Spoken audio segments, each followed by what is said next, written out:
The last thing we're going to look at in this module is how to combine physics with the navigation system. Let's start by creating some physics objects our character can bump into. Let's click Create, 3D Object, Cube.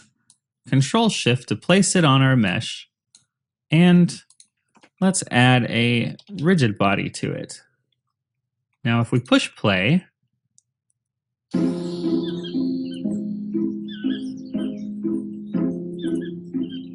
can see that he just walks right through the object. It doesn't really seem to phase him at all. But we can fix this, so let's stop this. Now our character, all we have to do is add a rigid body and set is kinematic to true. That lets it be controlled by scripts, in this case the navmesh agent. And let's also add a capsule collider. Let's make sure our capsule collider matches. It doesn't.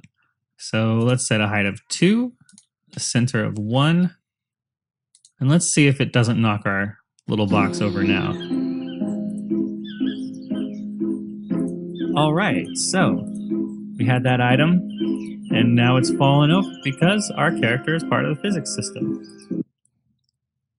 In this course, we covered the basics of using the navmesh agent, as well as how to use its properties such as speed and stopping distance.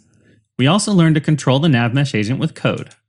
We created a complete player game object with a click-to-move system, waypoint patrolling, and we tied in its character model and animations. Then we got into advanced agent tricks such as parabolic movement and navigation-driven physics.